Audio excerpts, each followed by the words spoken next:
Welcome to the Friday Power Lunch, a weekly show amplifying the voices of the Virginia Grassroots.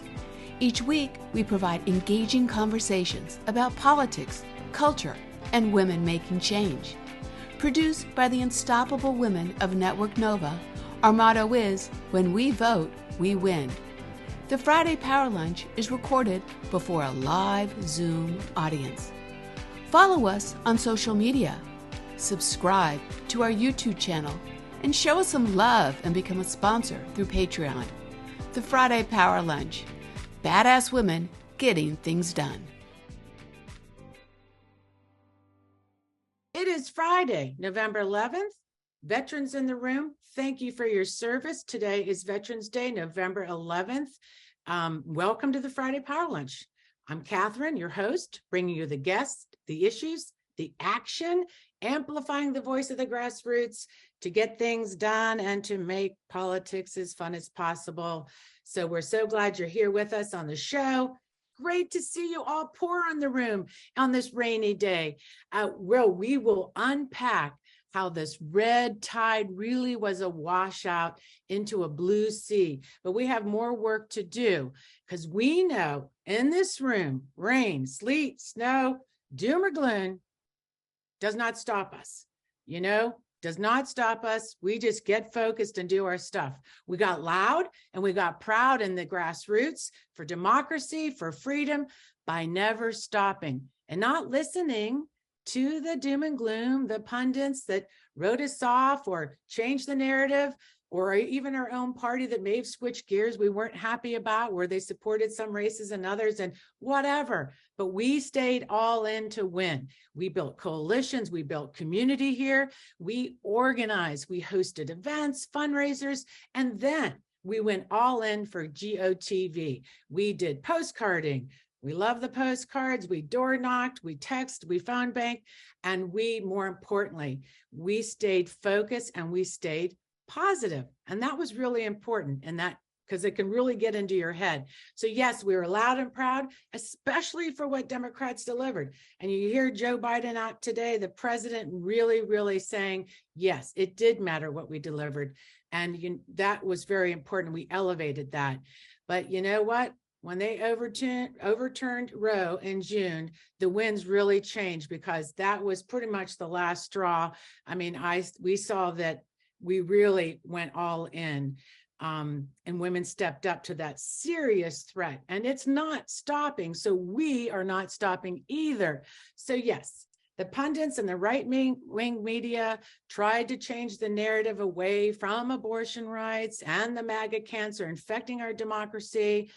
But today, we're going to see it our way, the grassroots way. And once this dust clears, because as Tom Bonner, who will be here in the room, will say that, there's a lot of analyzing to do and there's a lot of lessons learned. And so we can't just jump into assumptions. We really got to look at the facts we have now, some of the data coming in. But we do know this, that the grassroots have a lot to celebrate. The successes we saw were really coming from the ground up. And this election's far from over. And my friend, what we know is abortion rights were on the ballot. We saw that from Kansas, Montana, Vermont, California, Michigan, and voters sent a loud and clear message.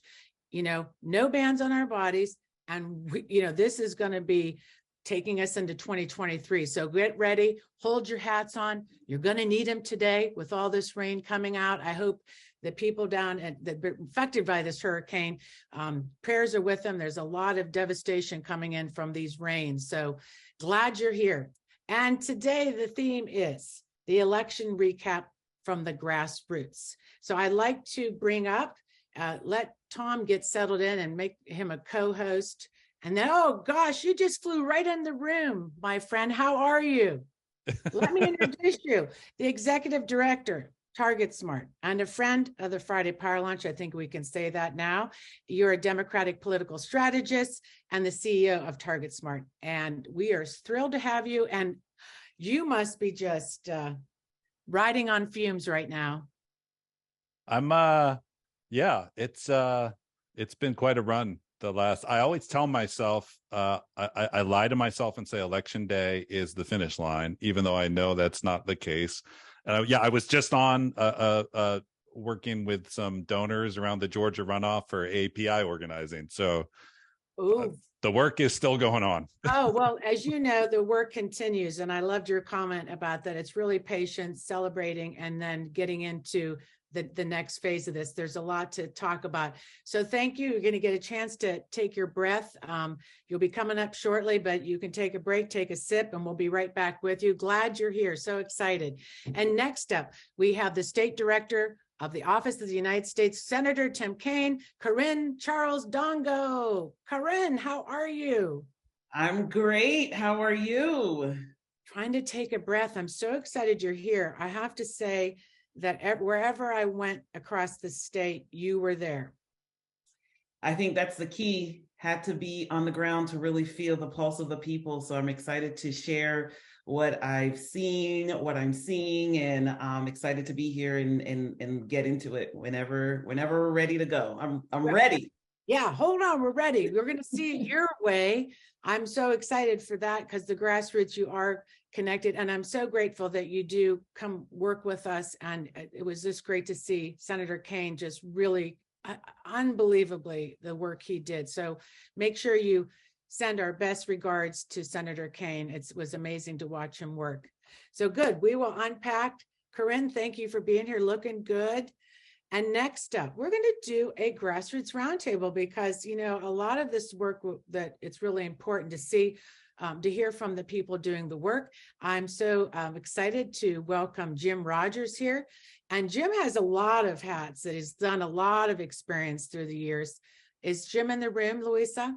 He doesn't have his video on. It does. I do now. Jim, because you're busy working. You were the... Yeah. This is just a little welcome, but you are the GOTV director for the Wexton campaign. You got pulled into that. They needed you. And so thank you. How are you feeling right now? Feeling great. It's been a great last few days. And we are packing up the office. So I will be on my phone today. We do not have Wi-Fi here. Well, that's okay. You know how to do it. No chairs, you know how to roll. No Wi-Fi. We're good. Yeah. No chairs. No, it's very quickly. They just sort of like you win and get the hell out. Is that basically it? That's right. On to the next one. All right. Thank you, Jim. Great for you being here today. We love it. And then the beloved LYNLEE Thorne, the political director of Rural GroundGame, coming all the way in from Shenandoah. My friend. Hey, Ooh. How are you? Good to see you. How are you? Yeah, good to see you. What's happening on the farm? I've got to hustle to get some firewood. It's going to be extremely cold this coming week. So I'm a little nervous about that. And one thing I wanted to mention that was one of my favorite moments from this whole cycle was seeing Senator Kaine and KÉREN out in far Southwest Virginia, where over 13,000 people showed up for Tri-Pride. People from Southwest Virginia, the hollers of my home state, North Carolina, Southeast Kentucky, and out in Tennessee. It was a really, really hopeful, powerful celebration, a lot of fun. And TK took to the stage, gave a great 90-second speech and fired up the crowd. It was a really great time. He is something, and he just is always with the people. And I just appreciate him as well. So thank you. And be exciting to hear your perspective on from the grassroots, from your area, what's happening out in the rural areas with some of these races. There's some exciting wins I saw out there for Stanton that you can talk about too, and all that fun stuff. So thank you. And I can't wait to get together after this. There's some girlfriend time is much needed. So next up, speaking of girlfriends, LUISA Boyarski, also the coordinator of the Virginia Grassroots Coalition. You're going to be at the roundtable. How are you feeling today? I would say, for the most part, it was a really good Tuesday in Virginia. We're going to talk about some of the challenges that we faced, and we want to talk about them because we are already starting to get ready for 2023. But there's the first thing in 2023, Catherine, is our special elections in January. So since I'm not going to be doing an update, I will be putting in information on how you can volunteer to help support our special elections. One is for a House seat that Mark Keem is stepping down from. And then the other one is going to be for that Senate seat that Jen Kiggins, since she beat Luria, has now made available. And I think we should fight for it. So I'm excited for our early elections in January, on January 10th in Virginia. And then, of course, we will start thinking about the legislative session. So if you're interested in that, I'm going to put the information for our Virginia Grassroots Coalition meeting on Sunday in the chat, where we're going to start talking about legislative priorities. Who's coming to the meeting on Sunday? That's exciting. You told me. So Holly Siebold, who is going to be our candidate for that Mark Keem seat, is going to join us and tell us about her race and how we can start helping her ASAP. We got only got a little bit of time, so we want to make sure we're on the doors, on the ground, making sure everyone knows about Holly. Right, and a lot of people new to the room. And I'll just go right into the next phase. Thank you, Louisa. We look forward to you at that roundtable later. But and I have to say that if you're new to the room, Michelle McKinney's up there. Give a wave if you have any questions. Just go ahead and reach out to Michelle. You can private chat her. She'll let you know what's going on. Network Nova has been doing this since 2017. We've built a nice grassroots coalition, and we really work hard in electoral politics and advocacy. So if you're new to this show today, thank you for being here. And you should join the coalition. We need to build a coalition for beyond. Even if you're in another state, join us. All right. My favorite part of the show is when I get to bring up Fennell Norton, the show co-host and the show messenger. How are you doing, Fennell? How are you feeling today? I am feeling really good today. It's so funny. Everybody was like, oh, how are you feeling? How are you feeling? I am feeling really good. And so I can't wait for you to show the video, because then I think we get to really talk about how excited we ought to be, despite some really losses. But I think overall, I'm feeling great. And so, Fennell, you talked about some great things that take away. So let's go down that list real quick, and then we're going to get to Tom. Okay, wonderful. I'll go through it really quickly, but here's what I wanted to say about Elaine Luria, because she's my district in CD2. So there were so many people who knocked doors, wrote postcards, did all kinds of things, because she is utterly amazing. And so what I think about today, and what I think about the wins, Elaine's a big picture gal, and so she understands what this is all about. And so at the end of the day, Michigan, Pennsylvania, Wisconsin, all the women governors, those wins are incredible. And I think Elaine would want us to see the big picture, to know that the work she did on that January 6th committee is also what made all this possible. But I also wanted to be sure to celebrate some of the things that really happened huge. For example, She the People highlights some of the women of color who made significant gains. Amelia Sykes, she's the third Black woman to represent Ohio. Summer Lee, first Black woman in Pennsylvania. Andrea Campbell, first Black female attorney general. Malia Cohn, the first Black woman to hold office in the state comptroller. Michelle Rayner, the first openly queer Black woman. Delilah Ramirez, the first Latina elected to Congress. And Mary Potola, who's still working on it. So my point is, there were lots of really, really wonderful things. So no one should hang their heads. We have so much to be proud of. Yes, thank you. And like you always say, one thing Fennell always told us, no one poo-poo on her president. And yes, and by all means, do not poo-poo on my president. That is, I ride with him, and I'll keep riding. Okay, great. Well, let's the next, I'm really excited. I know a lot of people on the room. Thank you, Fennell. And you'll be doing the roundtable. We're real excited when that happens later in the show. I would love to bring up Tom Bonier now, as we said, the CEO of TargetSmart. So yeah, talking about seeing it our way, Tom, I know so much is going on, so I'm glad you're here. But let's just start a little bit at the beginning, back in June, what you were seeing. Let's take people from the little bit of the beginning, because then you started to really see some wind shifting. You were starting to analyze data. Take us there first, and then let's walk our way through where we are today. Yeah. Well, thanks for that opportunity. It's great to be here again. This was a midterm election that was supposed to be a gigantic red wave, right? I think before June, before the Dobbs decision, based on so many factors I think we're all familiar with, because we heard this, and I think it, demoralized a lot of us at times, or made the work harder. June 24th happens, the Dobbs decision. And I think there was a big question for a lot of people in terms of the political impact, because frankly, we have been led to believe for so long, when we've seen so many things happen, they're demoralizing. We believe, well, this has to be the one that will create an outrage and change things, whether it's kids in cages at the borders or school massacres. And yet politically, we weren't seeing that shift. And then Kansas happened. I'd say out of nowhere, but it didn't happen out of nowhere. It happened because organizers, led by women organizers, and especially young women voters, provided an inspiration and a spark that I think truly changed this election, and sort of causing everyone else, and especially people like me, men and white men, to look at this in a way that couldn't be ignored, right? There was one public poll in Kansas that showed the pro-choice no vote being in a dead heat, 1-point race.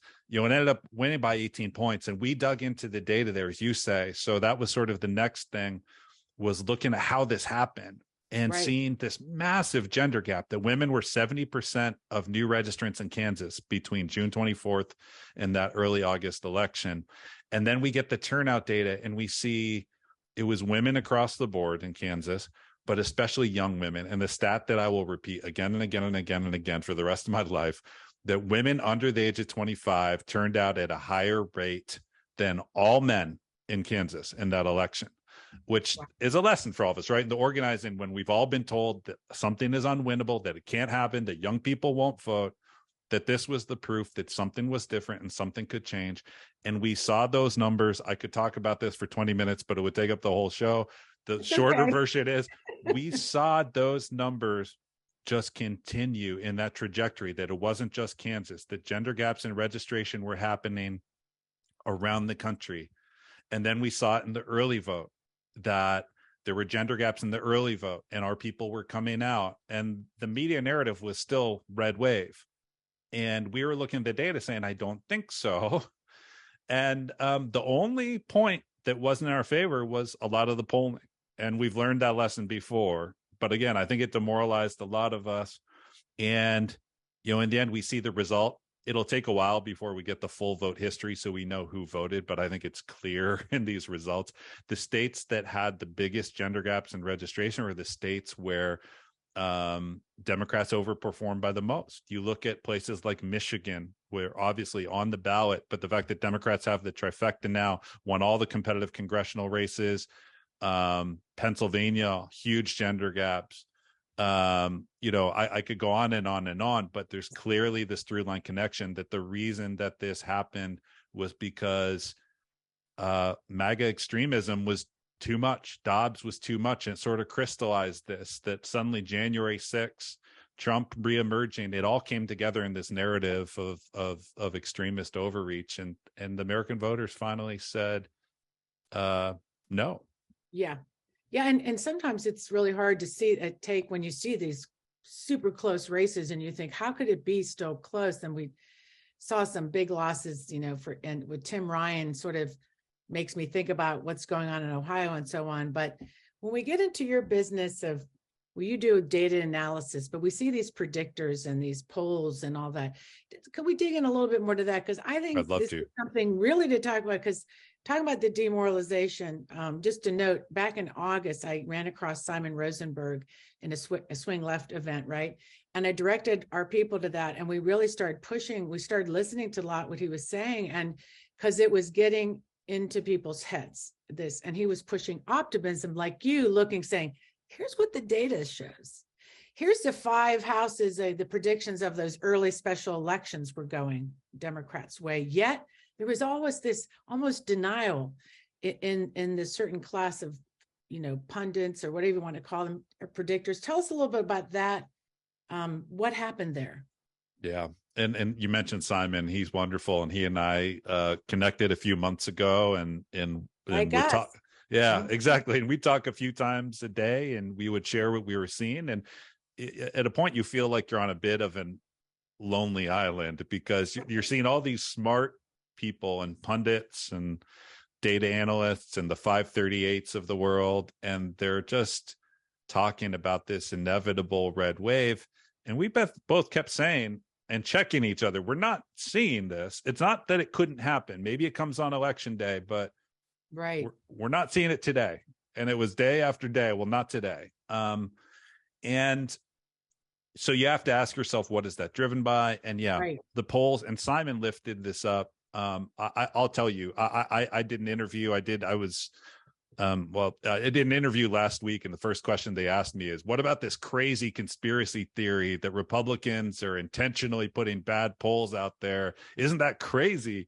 I said, no, it's happening. It's undeniably happening. And vindication there, that Simon was being criticized and laughed at by a lot of people, and he was right. He was 100% right that the best example of this, but there are so many, was in Pennsylvania, where, as we know, Dr. Oz, he just couldn't get traction in that race. He was losing consistently by a fairly substantial margin. That was a race Republicans knew they had to win if they wanted to take back the Senate.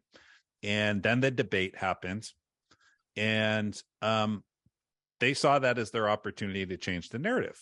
But they had to make people believe that changed the narrative. And I think the average person who watched that debate didn't come away saying, I'm not going to vote for this man who went through a health crisis and is doing something inspiring. But they wanted you to believe that. So 2 days after the debate, a poll comes out, and it was either Insider Advantage or Trafalgar or one of those garbage Republican polling firms. And it said that Dr. Oz was now up by 2 points. And I have to admit, I see those polls, and even as a data guy, I look at it and I get scared, and I get demoralized, and I get depressed, and I think, well, gosh, maybe that is what people think. And then I look at the poll and I see, like, they talk to almost no young people in their poll. It was 14% of their sample was under the age of 40. In 2020 in Pennsylvania, 28% of the vote was under the age of 40. They cut them in half. And then I looked, I said, well, gosh, if we're only losing by 2 and they decided no young people are voting, we're definitely winning. But the problem is, the people who we trust as consumers of political information, the 538s, the various Nates of the world, they weren't calling that out enough. And in fact, in some cases, they were going out and kind of defending it, making the case that, the fact that Republicans were putting so many polls out there should tell us that that they're winning. It was such a bizarre notion. And so, I mean, it's problematic, and I hope it'll change. But the popular narrative that seems to be congealing at this moment is, quote, the polls were right. Like, if you look at a distance from 40,000 feet in the air broadly, and you average together the errors, it was a 4-point error in these Senate races. You can argue whether that's good or not, but some really big misses. And the question I would ask, if the polls were so right, why did the people who watched the polls, why were they so convinced that there was a red wave coming? Right. And so then people have talked about that too, that it really may have impacted, have had an impact in this election. This will, a discussion that can go on and on. But what we do see is a lot of these things with the media. You talked about this normalization bias with, for instance, when you're talking about there's, you're looking in the papers about, you have 2 parties, and you have the Democratic Party, Republican Party, and yet there's this kind of crazy MAGA extremism. Yet every day in the paper I'd open up and it was like, Democrats are this, and Democrats are doing this poorly, Biden's not doing this, and inflation, economics, yet totally ignoring this kind of MAGA extremism, this kind of thing that shouldn't be normalized, and not really calling people out on what we heard by some of these candidates, really disinformation, misinformation, even to the point where if we're not going to accept the election, we're going to make, force people to just take the way we want to think and just become autocracy or whatever. So in your, what advice do you have for us out here trying to make sense of this? Where do we look? Who do we trust? How do we do our work? Now, I know I found you and Simon, so I know we're in good hands. Because you're looking at data. You really are. You're trying to analyze it. So what do you have to say about that? Well, to the first point, Catherine, to me, the Wisconsin Senate race is a great example, though there are examples all over the country. But Mandela Barnes a wonderful candidate in a very winnable race. I don't know where it stands this morning because I've been running around, but as of last night, he was down only a point. And obviously that race has been called for Senator Ron Johnson. They don't believe there are enough votes. Basically, we're looking at if a 13,000 vote swing had happened, Mandela Barnes wins. But the overwhelming narrative after Labor Day, when there was this flood of bad Republican polls in that state, all the media, if you're a Wisconsin voter, you wake up and you see stories about crime and inflation because the press believes it's their job to say what's happening and why, which I agree with for the most part. But when all they see about what's happening is Mandela Barnes underperforming, the polls had him down on average, I think, almost 4 points. Again, he lost by about a point. That might not seem like a lot, but psychologically it is. And so instead of the stories talking about this MAGA extremist Senator Ron Johnson and the shady things he's been doing and the fact that the FBI report said, look, you were at risk of becoming a Russian asset. This is the FBI's assessment based on what he was engaging in. That's not the story. It's crime and inflation, which was this false dichotomy in this election that voters can't chew gum and walk at the same time. And in September and October, the narrative was voters are forgetting about choice and they're focusing on the economy, which was so absurd and a false dichotomy. That's my rant. I could go on about that, but to your question, where do you find the information? You just have to be more skeptical and cynical. When you find people you trust, sources you trust, share them with others. I think you all do a wonderful job doing that and bringing people on and lifting up those voices. But we have to be skeptical because the media in general, they optimize around clicks and they optimize around money, their businesses. And in the end, that doesn't hew towards rational analysis.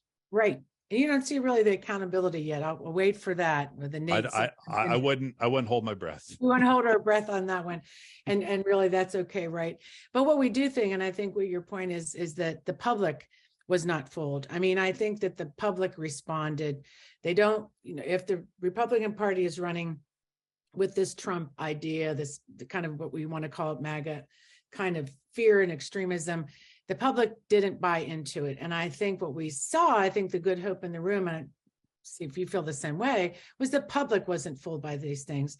I think the public can chew gum at the same time and do all this other stuff, right? I thought it was quite interesting when people said, well, we don't want to talk about abortion or women's rights because it's not really trending or inflation is really important. Well, it's like, this is not going to go away. Inflation will change. We already see it today, the good numbers. There's good news all of a sudden coming out today. How does that happen where it's like crime went away, inflation is good, the stock market's up all of a sudden? But this will not go away. In fact, it's going to run into this next election. And I think, we could talk about that.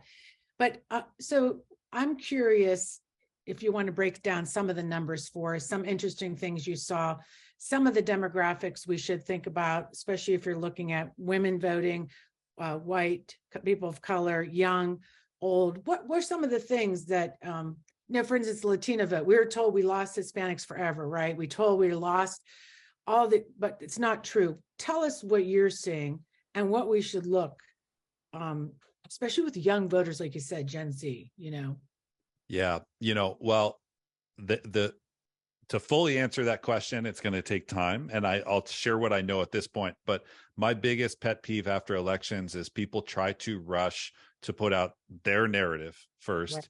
And I understand why they do that, because that's the stickiest narrative. People are paying attention now. People in 4 or 5 months, when we have the full voter file vote history and we know who voted everywhere, people have already moved on. And they're thinking about the next election. And so I've seen people rushing in the last 24 hours to say young people didn't vote, to say turnout among voters of color was down, to say that Latino voters swung even more to Republicans, and to say this was just about, middle of the road. It's this notion that we always have to optimize to one, quote, the median voter, who happens to be like a 50-something-year-old white working class dude. And we have to be able to talk to that guy, but we also have to talk to young voters. And it's the walk and chew gum notion again, which I think, frankly, Democrats do a really good job of. And you look at Democratic campaigns, you look at Gretchen Whitmer in Michigan and what she was able to accomplish there, not just beating back MAGA extremism and just destroying her opponent in a very wide margin, but then leading Democrats to take back a control of the state house and now the full legislature, to win all the competitive congressional races.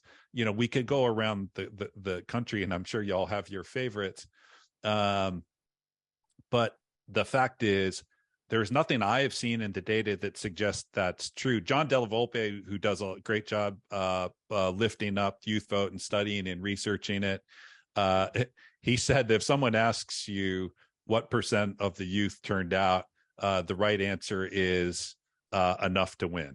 And the fact is, you know, we only have full vote history in one state, Colorado. It'll take longer for other states. I tweeted about it this morning, and that sort of analysis. It's sort of a long rant, but it'll spare y'all from having to hear that from me for the next 20 minutes if you read that. The bottom line is, be skeptical of the analysis that's out there now.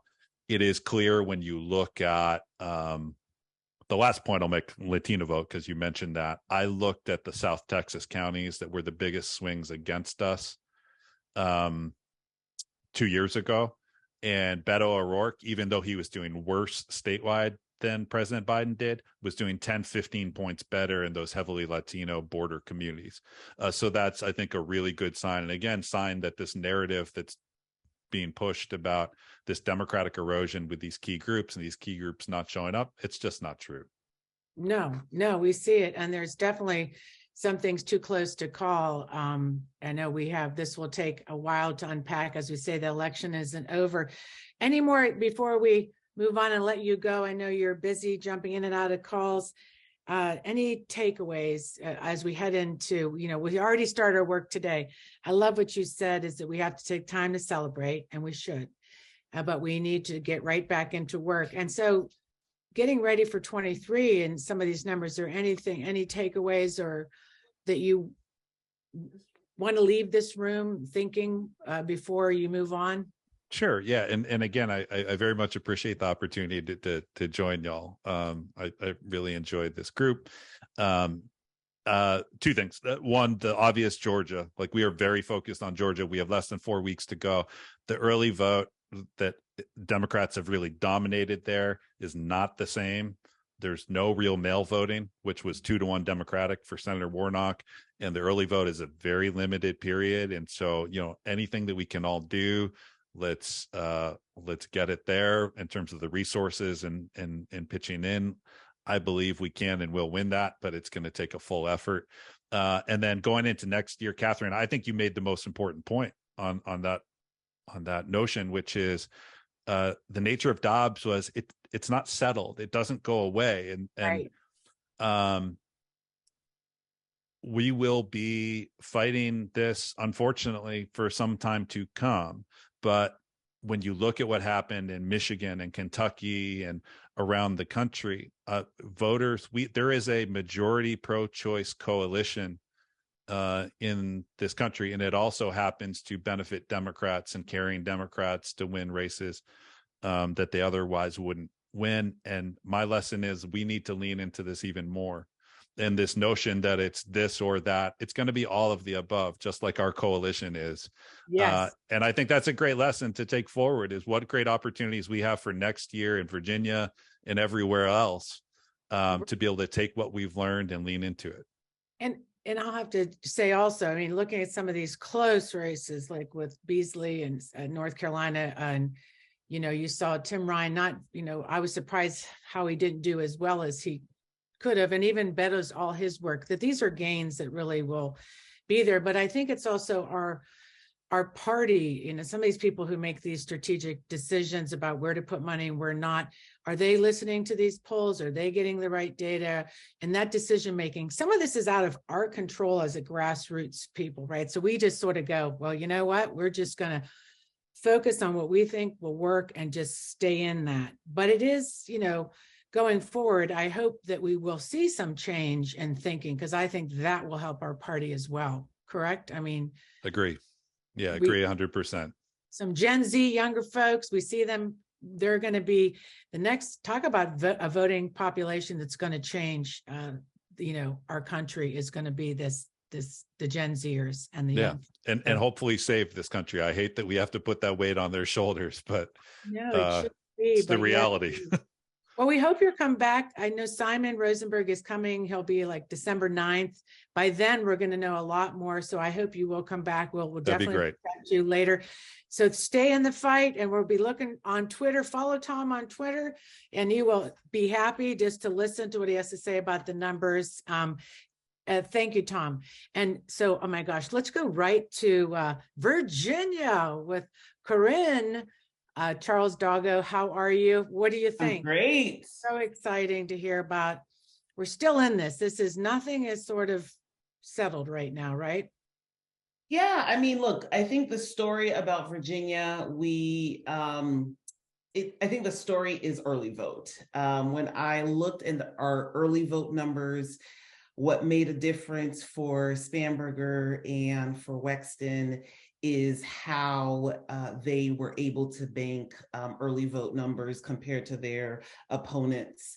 So that is something when you asked me to come on and to give a call of action, that is something I want all of your listeners to know and understand, that our Democratic legislature that gave us 45 days of early vote did something really great, not just for democracy in general, but also for our ability to really get the message out and bring people up to the table. And early vote has really, really helped us. And we should continue to pound that pavement of getting people to vote early before election day, whenever we have an election. And in Virginia, we have an election every year. So that's something that is clearly important.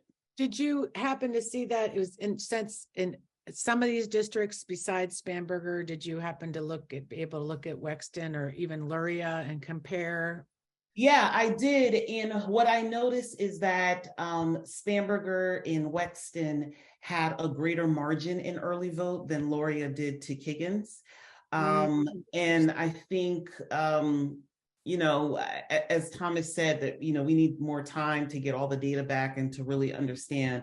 But I do really, especially, I know we were chatting before, I traveled a lot with the senator, as many of you know, and going and starting early vote and doing those canvas launches, you can feel the energy, and it really has the effect of, number one, once you get somebody to vote early, you can now get them to volunteer and help get out the vote, or still do persuasion if need be.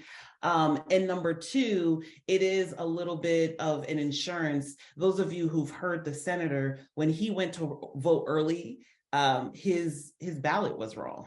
So that had to get fixed. So that's another advantage of early vote. If there are any problems, you get to see it early and begin to fix it and make sure that our precincts and our Dems are coming out and have that ability to cast their votes. Right. We told that story. I happened to be there when he said it, and it was hard to believe. And so when we're looking at Virginia in the sense of what we saw, Virginia having some issues, the registration, the whole glitch or whatever, what's going on with that now? Did you hear, in the sense of reports, people being turned away? Do we have, some of these, it's good to be able to call these races because they were pretty clear to call, but I'm sure within all that, there were a lot of people that didn't get the right to vote because of the situation with voter registrations in Virginia. And then what should we do about that? And how do we put pressure to fix, to really make sure we don't see that happen again? So one thing that is really important, as a party, as local committees, as individual Democratic campaigns, we really need to have a voter protection program. It is so, so very important. Training people, having people who can observe and know exactly what to do when they see something happening that is not right. So we need to put that through our consciousness, that a voter protection program is essential every time. We need to have poll watchers. We need to have our folks who are trained, who know what to look for, who know what to do, and who can immediately get into action when things are not going right. So that is very important. It is something that I'm going to continue to talk about, and the senator is going to continue to talk about as we go around, is to say voter protection, poll watchers is essential part of what we do. Right. And if you'd have any information, when we look at the Luria campaign down there, and it was tough, right? We took a hit last election when the governor's race was in Virginia Beach, and we were hoping to keep that seat, because obviously things move through that crescent that is going to be really important in 23 and 24. So we're thinking, how do we build that area back up? And like Louisa said, Boyarsky, is first opportunity is trying to get the Keegan seat.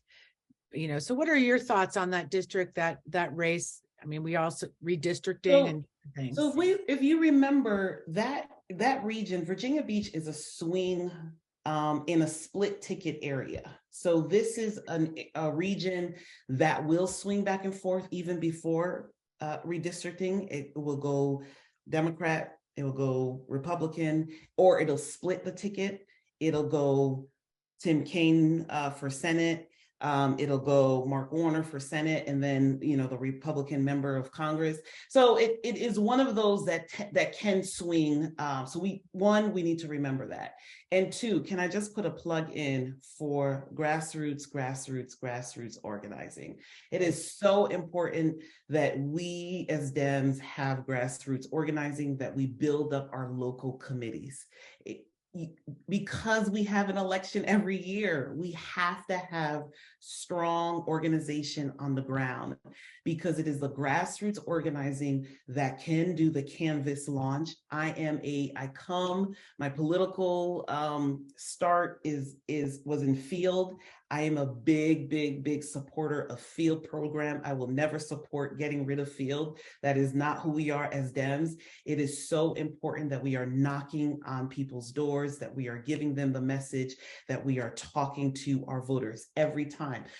We all know this. We're all Democrats on this line. Our voters want to fall in love. They want to know that you care. They want that attention. So we have to be about the grassroots organization on the ground, and we have to have that infrastructure on the ground ready to go in order to launch canvases, in order to do phone banks, in order to do text banks, in order to get to our voters the exact message that we're trying to get to them. Yeah, and that is the story and that's what we have to do in Virginia Beach if we want to gain it back.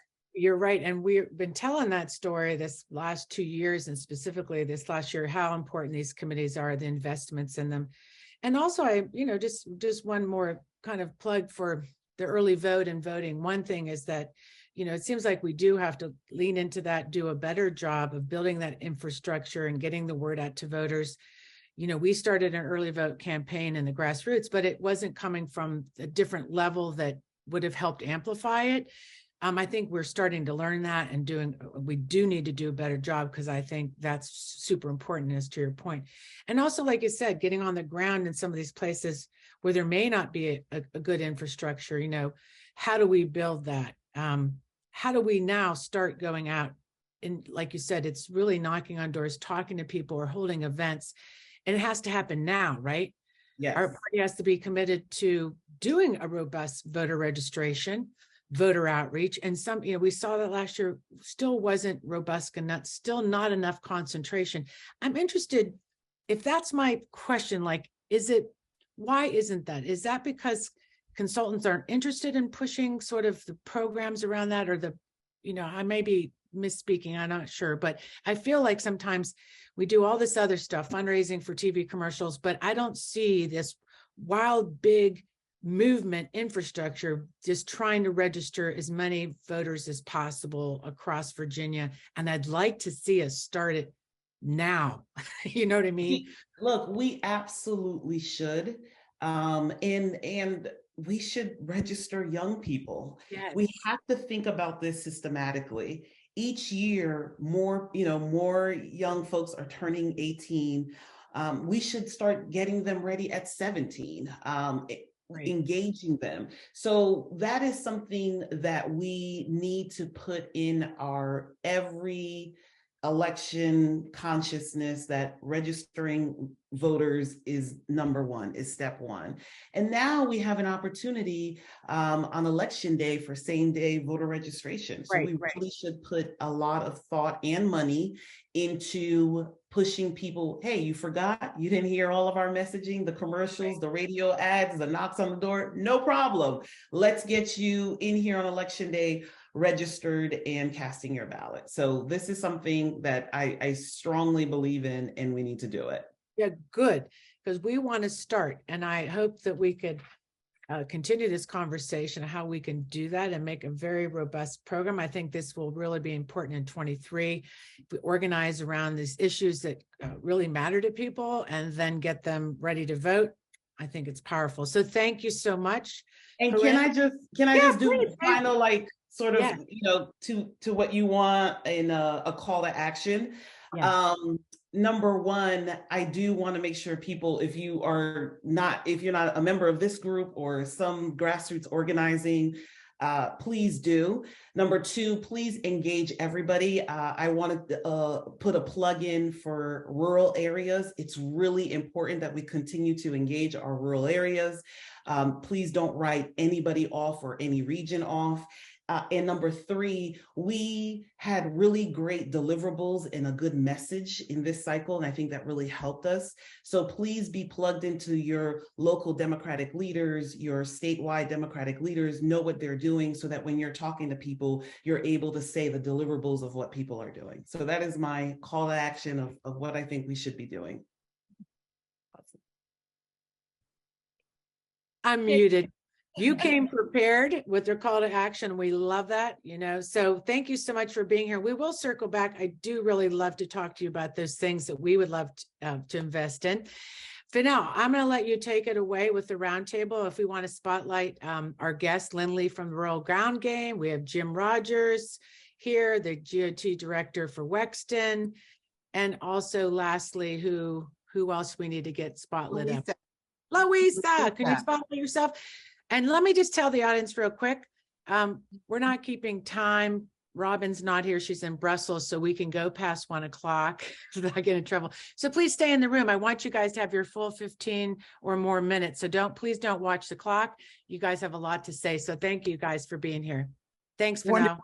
Thank you, Catherine. You can just buzz yourself on in when we run out of time. So I am so happy to have this conversation. And one of the things that I will say is that we do have poll watchers, and I was a poll observer. So it works, and you can make a lot of changes. But I'm going to let this conversation happen for you guys. A lot happened on Tuesday. And so there is some great news and takeaways. So why don't we get right to it? I'm going to start with Jim, because I know that you are going to get kicked out any minute. So why don't you just sort of give us, your version of Tuesday and what you're thinking and what the takeaways are. Yeah, thank you. And thank you all for putting this together. So the Wexton race, it looks like it's going to be decided by about 5.9%. All the numbers aren't in yet. But that's an underperformance from Biden by 12%. This was a Biden plus 18 district. So this was certainly verifiably a frontline race. And Wexton outperformed McAuliffe by about 4%. So one of the things that we learned in this race was that it was a little bit tighter with about a week to go, and we picked up maybe 2 to 4% in the last week. Independents broke for Wexton, which was awesome. And part of that may have been, I don't know if Corinne is still on, but Senator Kaine did agree to do 3 canvas launches for us during GOTV weekend, which was awesome. We had over 100 volunteers at each of those 3 events, one of which featured the First Lady of the United States, Jill Biden, Dr. Jill Biden, which was so cool to have her joining us on election eve, just to make sure that we got out the vote. But we were able to use those as canvas launches to get a huge capacity for those last few days. So just on a numbers basis, we did about 140,000 doors for the whole campaign, 40,000 of them during GOTV. So it was a huge push right there at the end. And we're still looking at the precinct level data, so we won't know specifically what changed at all of the precincts until all the votes come in and we know more. But we are definitely going to do that in the coming months. A couple of things that we did just programmatically that I wanted to talk about because I think it's important. And Catherine, you and I have talked about this many times, wanting to be efficient and plan for the long term and do things that are effective. So some of the things that we did this year was we had sort of a automated or self check-in, check-out process at our staging locations, so that if you were a regular volunteer, one of the complaints that we sometimes get every year is I just want to go knock doors. Great. We made it so that you can do that within 30 seconds this year. And you just pick up what you need to do. It's all automated, and you're good to go. You don't have to stay for anything else. We also had the ability for you to do that remotely. So you could sign up for a specific thing and you could be texted a turf number. As long as you had lit, you were on your way. And that was helpful for people in their own neighborhoods. Again, trying to be a volunteer-centric idea and GOTV program while still staying organized and on our prio order. And then we had some satellite staging locations for groups, so someone could check out a whole precinct if they put together. They reached critical mass for different things for canvassing. I want to talk briefly about the election day trends.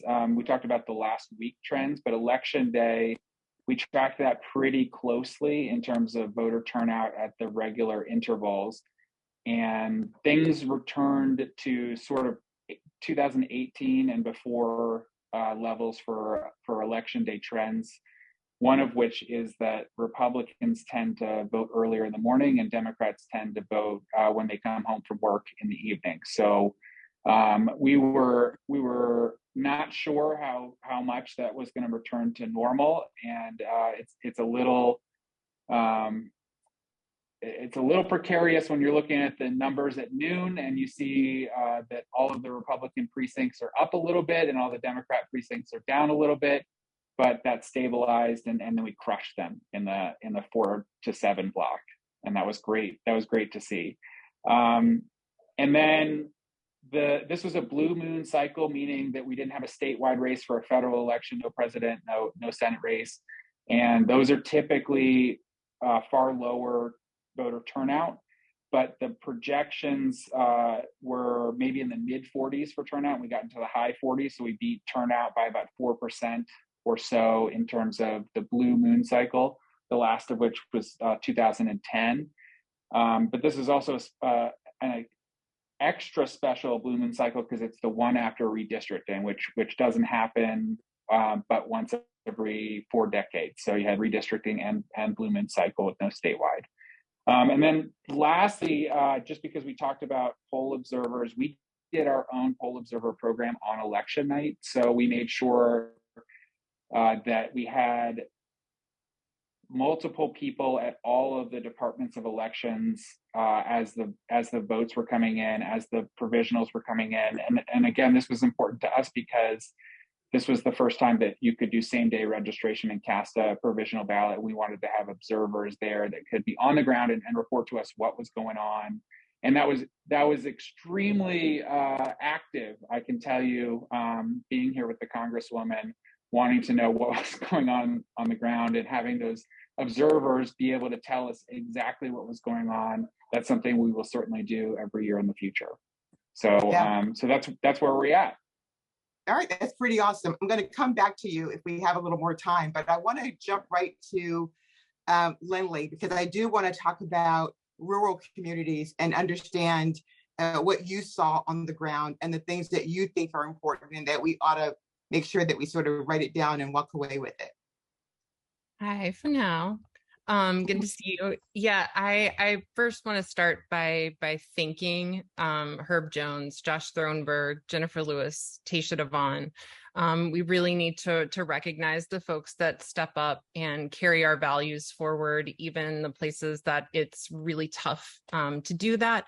And we got to see some great wins, even in rural areas, in small towns like Stanton, like Harrisonburg. We saw some more unfortunate things like in Lynchburg, which is a place that we have been able to make some inroads very recently. And I think we will be able to do that again.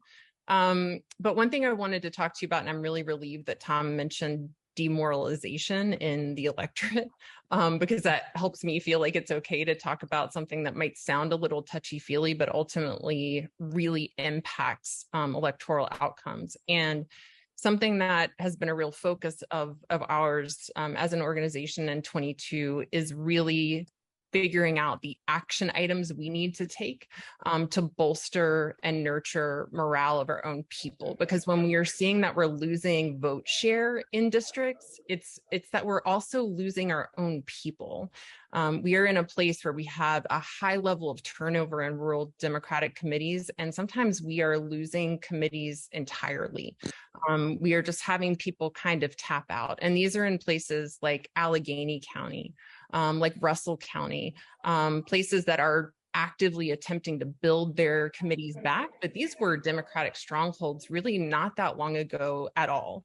And so I think one thing I'd love for people to take away is recognizing, and I think we're doing a much better job of this. Network Nova's always been at the forefront of this before it was cool, before it was trendy, making sure to include rural communities.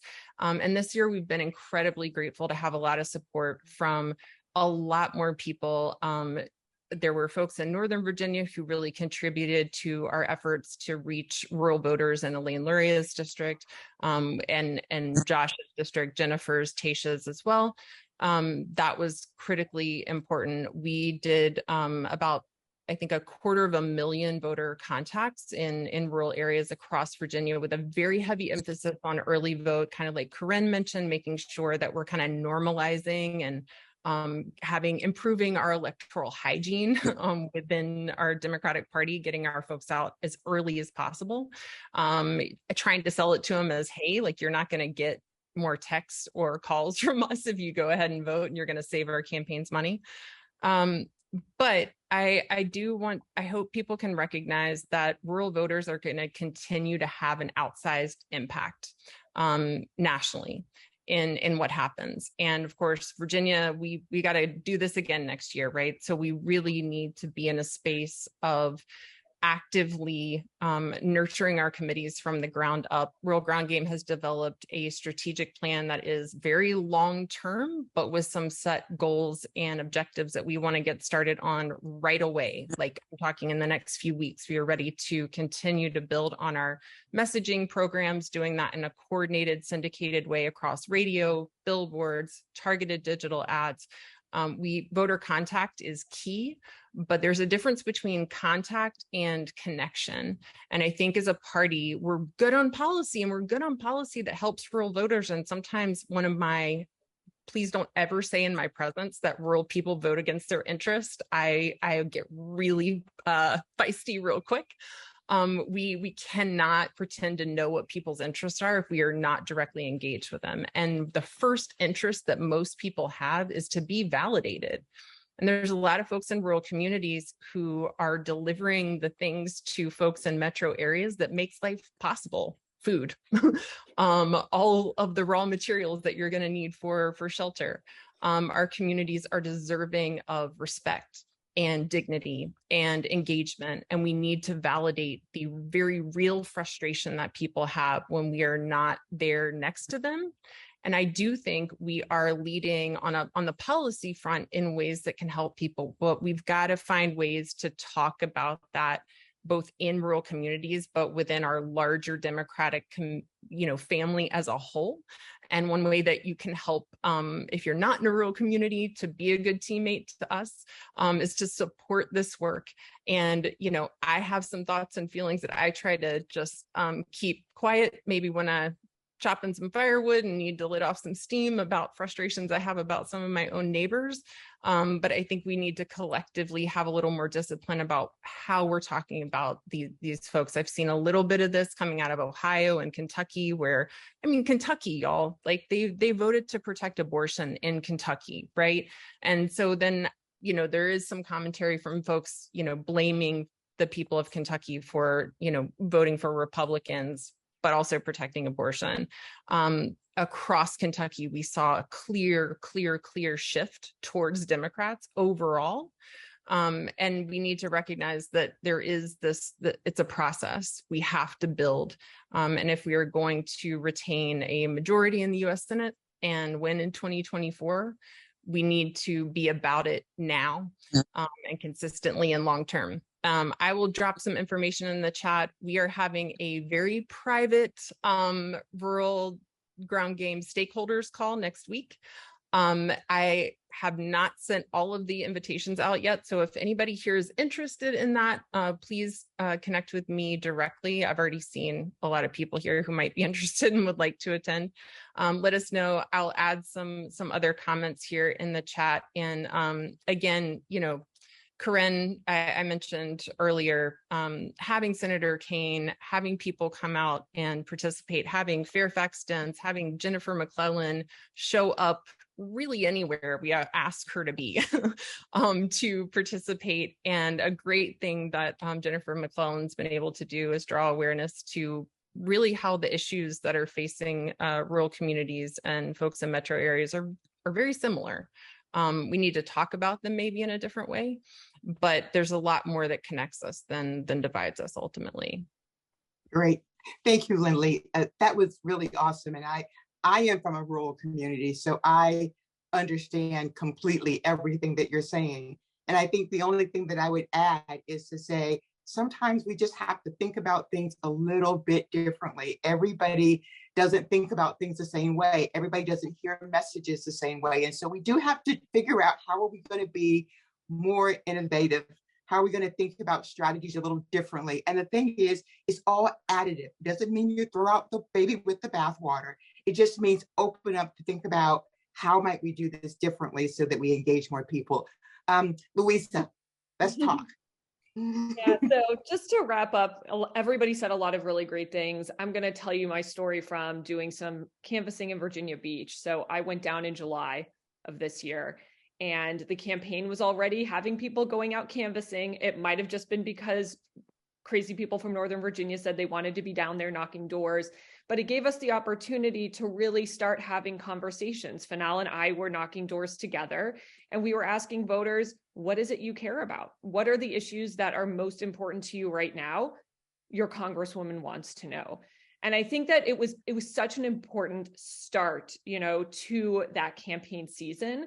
I think the challenge was then it wasn't maintained, right? Because I went back down to knock on doors in Virginia Beach a week before the last day of the election, right? So it was during Halloween weekend, and I was knocking doors where voters had not been talked to ever in that fall, over the fall. Nobody had knocked. There was no lit from Luria at those doors. I have never experienced that. I've been down canvassing every year in Virginia Beach. There's never been a time where I've been down there where doors have not been touched for the whole fall, election cycle. What that says to me is we need to do more work getting field active ASAP. I think what we were hearing earlier about, KÉREN saying, let's focus on early vote. Why are we not canvassing with the first day of early voting being like the election day? I don't understand why we're waiting. And there's just this sort of seems to be, the momentum isn't there, is basically what I would say.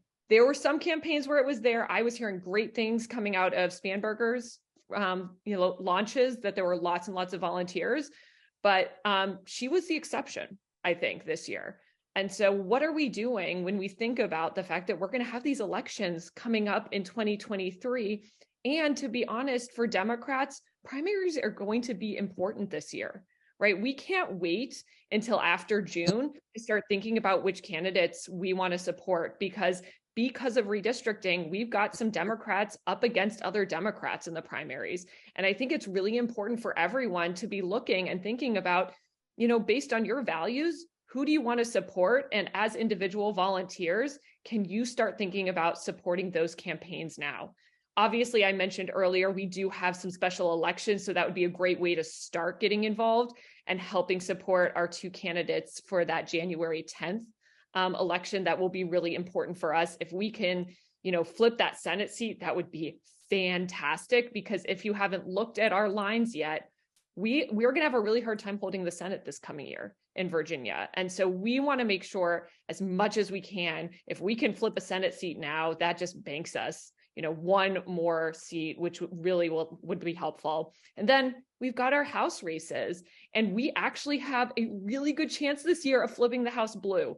And so that's the other thing I want people to really be thinking about is, how are we re-engaging our volunteers, getting them excited to be involved? And I saw some comments in the chat, get them involved outside of our blue areas, right? There were a lot of places we could have put our poll greeters that didn't need to be Arlington. I was a poll greeter in Arlington. I love doing it. It's great. But looking at all of the openings we had in so many other areas, we had 680 Arlington poll greeters. We clearly don't need that many. I mean, let's figure out how we can get them in other places. How are we getting our local Democratic committees to be working with each other to redistribute some of that wonderful activist power that we have that helps encourage people to vote? I think so many people were just so happy to come to the polls and have someone there with the information that they needed. And I was pleasantly surprised at the two polls I was at. They seemed to be pretty ready to go for the same-day voter registration. I think we were very concerned that the polls wouldn't know what was going on, and they did. So that's another big win, I think, for this year as well, was that, for the most part, people went to the polls and it was safe and people felt confident. And that's a big deal when we're trying to protect democracy. That being said, that might not have been the case everywhere, but that's what I'm hearing for the most part, even across the country. So we have the opportunity to make a huge difference in Virginia this coming year. I just want everyone to just feel good about what they did for the elections in 2022. But I also really want to encourage you to start getting to know our candidates for 2023. I was just on the phone with one of them who's planning on running in Virginia Beach next year. And it's exciting. They are great people. So get out there, meet our candidates, and start sharing the exciting news about the new blue wave that we're going to be pushing for in 2023. Thank you, Louisa. I see Catherine is here, but let me just say two things really quick. You guys were awesome. So this is what I would say. So Louisa, to your point, we don't even have to wait for them to have a primary, because we're going to be out all year long. And so we get to go out right now, starting next week, to say, here are all the things that we want to talk to you about. Here, what are you interested in? What's important to you? So we don't need to wait. So I think that we're going to all be very much in tune to saying, we don't need to have a candidate because we're Democrats and we already have policies and we already have legislation and we already have values that we want people to know about. And then the second thing I want to say is, I just want to give credit to Steve Phillips, who also was not surprised and who said, hey, it is not a foregone thing that we're going to say that there's going to be a red wave. What he said is that it's just history. It doesn't mean anything. All that matters is not necessarily even what people are talking about. What matters is who turns out more of their people, who has the best ideas, who has the best policy that you can go and talk about and get your people to come out. So Steve Phillips was right. And I think the second thing that he said is building the right coalitions. And so we do have an opportunity, especially in Virginia Beach, to look at our coalitions that we ought to be building. And I think when we figure out that, when Tom comes back with this data, there will be no stopping us in Virginia Beach, because we do have those coalitions to build. So with that, I'm going to hand it over to Catherine. I want to give Jim and LYNLEE any last comments before, and I'd like to bring up Senator McClellan as well, because it's just, when we're talking about the Senate, I love to hear her takeaway. But Jim and LYNLEE, last thoughts going out of this. Just go ahead, Jim first, and then we'll end with LYNLEE. Thanks, Catherine, and thank you all again. I know that there are countless thousands of doors that were knocked just this cycle alone on this call. So thank you all so much for that. And LYNLEE, you mentioned thank you to all of the candidates, even the ones that didn't prevail. But we also had so many local candidates that had a sort of reverse coattails effect on some of these other candidates, the uptick of candidates, and just we were really happy with the way that was able to be coordinated without a statewide this year. So wanted to thank them. And then Louisa, you made a great point. You know, we've got not just elections every year, but we've got special elections in between the elections every year. And so that Virginia Beach seat was decided by less than 1% last time. It's certainly winnable. And then there are a couple other seats that the Spanberger or the Wexton totals we won, and those are purple districts, and so they're certainly winnable for next year. But it is tough. It's within a field margin, and you know, we're going to talk about that when I go back to my day job with Senator Marsden on Saturday. But would love to. Would love to just say thank you to everybody, because you all are the ones that did it, especially this year. Thank you, Jim. LYNLEE. Yeah, I'm glad Jimmy. Hi, Jimmy. I'm glad Jimmy mentioned the reverse coattails thing. I think that's an incredibly real thing. And one thing I wanted to mention about that Rural GroundGame has been testing this year is just some shared messaging for rural Democrats, talking about what it means to be a good neighbor. And when we're at the local level, that's really where it's at, because you know we've got a openly gay man sitting on town council way out in Big Stone Gap in the coal fields of Southwest Virginia, right? And nobody is going to equate Tyler with, you know, no offense at all implied, but, you know, they demonize Nancy Pelosi and Joe Biden and Chuck Schumer, right? That is the lazy go-to of Republican messaging, especially in rural areas. They can't do that to Tyler. Nope, sorry, it's not going to work. Tyler's your neighbor. You know him. He's great at the banjo. He's just a lovable, wonderful human being. You're not going to get to do that with him. And that is the power of having some level of investment and engagement at that level, and not waiting for the extractive vote getting process, but having, like Jim McClellan said here in the chat, like canvassing year round to say, hey, you know, Joe Biden is currently offering a ton of debt relief for small farmers right now. He is doing some incredible work around antitrust, which is, in my mind, the number one thing we can do to help rural communities across the board. And this is information we can take to the doors, you know, and we don't have to make it hyper political, but just say, hey, do you know that this is a thing that might make a difference in your life? We can do that through targeted digital and a lot of other ways, especially with Gen Z, and make it fun, make some goofy memes. What? Sorry, that is my 13-year-old correcting me in the background. That's so funny. I'm gonna get called a boomer, but you know, I think that early engagement, that connection, and really like policy, yes, policy is critical, but human to human validation and engagement. And if people are pissed, like be angry with them, like validate that anger, and then hopefully you can then be in a place to mobilize that towards solutions and then get to policy. But we have to take that moment first. Yes. LYNLEE, always thank you. And I want to stay in this roundtable with Jen. Thank you, Jennifer McClellan. When Louisa wrapped up, it just made me thought of you as in the sense of the Senate and the KÉREN seat. What are your thoughts on this and this election in general? Some of your takeaways? So I agree with pretty much everything that's been said, and I guess I should have put on lipstick when I came on. I thought I was just going to be listening, but a couple of things I would add: not only the importance of canvassing early, but in some cases going back and hitting additional houses. And I was up in Manassas, was it Saturday, Jimmy? On my days Sunday morning, 9 a.m.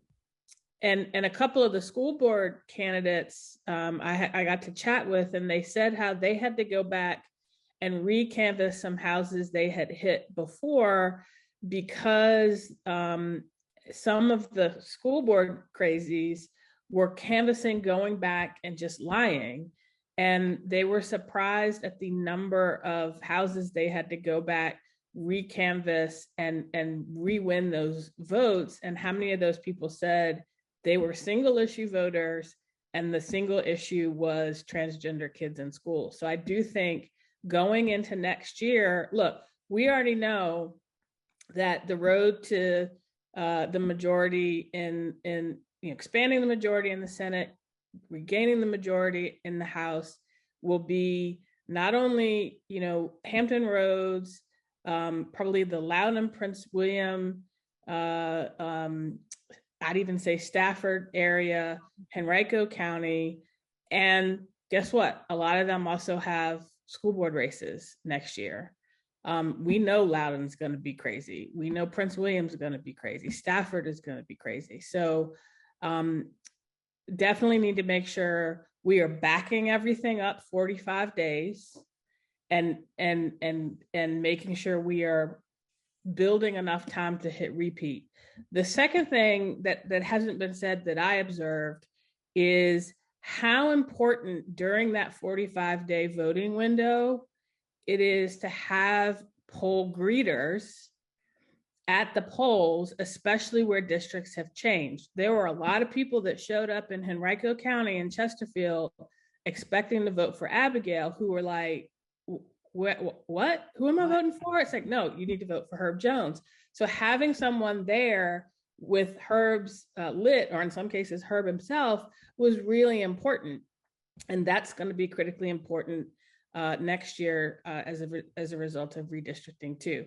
But the race for 2023 has already started. Got two special elections coming up. Many of us are announcing our candidate. A reporter asked me today, so let me just say I am running for re-election to the 14th district, but I'm going to be out all around helping other candidates because everything is on the ballot. And the last thing I'll say is abortion is going to be a huge issue going into this election, and we can chew gum and walk at the same time. Yes, we can talk about what Democrats deliver. And this is a lesson from last year. Democrats delivered policies that were popular in 2020 and 2021, and we didn't talk about it. Part of that was because of COVID, but we didn't talk about what we did. When we started talking about what we did, it was popular. So and now all of that's under attack. So it is going to be critically important going into these elections. The message is we delivered, we are protecting that progress, but a lot of those issues we delivered on, voting rights, reproductive rights, climate change, the battleground is the states. Thanks to the Supreme Court, the battlegrounds are the states, and these federal elections are important. And the final thing I'll say, and this is a shout out to Tim Kaine, he understood in 2005 how important it was to get people who came out to vote for president to come back the following year and vote in the governor's race. That is a big part of how he got elected in 2005. We need to do the same thing.